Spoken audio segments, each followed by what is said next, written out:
Omaha. They've been fattened on a steady diet of grass, beef, to allow the smoothies and all of the other things that they've been eating for this occasion. This was a really big occasion, but they've eaten every fattening food that you can eat. We wanted to really make them special, and they really are. They're like record-setting. I've never seen a turkey that big before. Are they violent at all? Will they attack as I walk over? Because if they were, I'll stay right up here. But as you know, we're a tough on crime administration. We are tough on crime. You know, our border had 0 people coming in for the last 7 months, right? 0. I mean, even I find that hard to believe to be. They had millions and millions of people pour into our border from prisons, from mental institutions, gang members, drug dealers. They poured in to our country like we were stupid people. We're not stupid people anymore.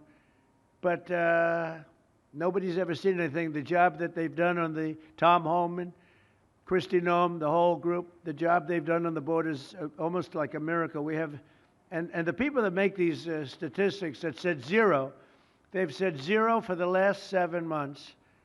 I can't, it has to be like a few people got in, but they say 0. And they're radical left Democrats to do the scoring. So I can't imagine they did that for us. The truth is, we have no people coming into our country illegally. It's an amazing statistic, and I'm very proud of it. And we have the most people working in the United States today, by far, than we ever had in the history of our country. So those are all good numbers.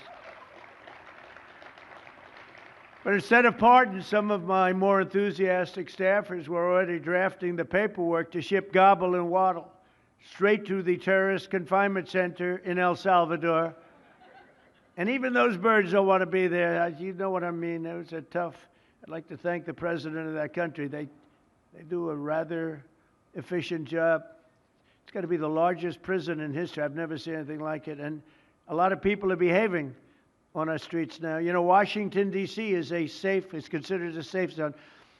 This was one of our most unsafe places anywhere in the United States. It is now considered a totally safe city.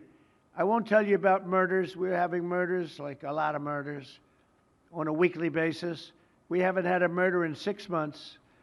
And it doesn't sound good even to say that. We haven't had a murder in 6 months. But when you were averaging 1 and even sometimes 2 a week, and you haven't had 1 in 6 months, you can walk with your family down the middle of any street, go to a restaurant, you won't get in. They're opening new restaurants all over, and it's really been a beautiful thing to see. So Washington, D.C. is now a totally safe city, and a year ago it was a criminal mess. We removed, Pam, 1,700 people, career criminals, and people that came to this city from Venezuela and many other places. They were let out of prisons, and they came here. They were Tren de Aragua, a lot of Tren de Aragua, that's from Venezuela. And we got them all the hell out of our country, or they're in prisons now. And you can walk down any street in Washington, and you're going to be just fine. And I want to thank the National Guard. I want to thank Pete Hegseth. The job you've done here is incredible. And I hear you having the same kind of success in Memphis, Tennessee, where you had an even worse situation. And Memphis crime is down 64% in 3 weeks.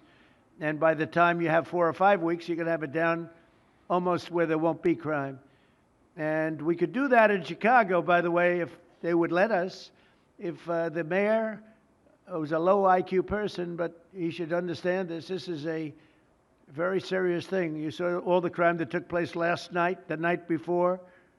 The woman with the burning, they burned the woman. To be talking about that now, they burned this beautiful woman riding in a train.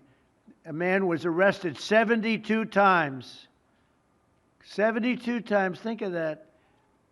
And they'll let him out again. The liberal judges will let him out again. But we're ready to go. You know, we've been moving toward Chicago. We have a governor that thinks it's wonderful that only like 7 people were killed this week. But we are moving toward doing it, and we're going to, if crime gets, it's horrible what's happening in Chicago. We could make Chicago a safe city in a period of 4 weeks. In a period of 8 weeks, 9 weeks, 10 weeks, it would be totally safe. And the people of Chicago want us to go there. And if you look at the crime that's taken place in Chicago in the last 2 weeks, just take a look. It's on the front page of every newspaper. It's out of control. The mayor is incompetent, and the governor is a big fat slob. He ought to invite us in, say, please make Chicago safe.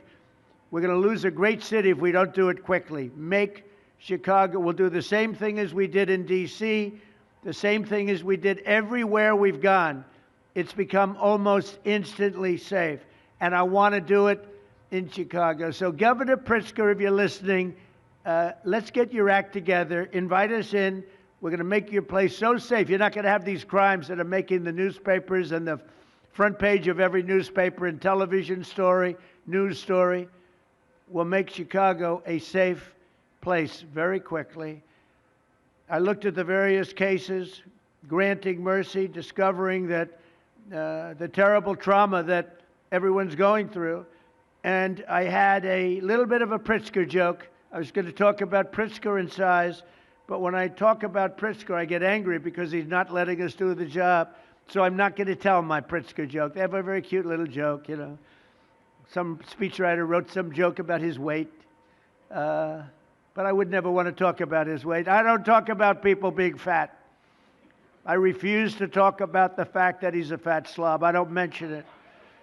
On a more serious note, as we gather around the dinner table, I'd like to lose a few pounds too, by the way.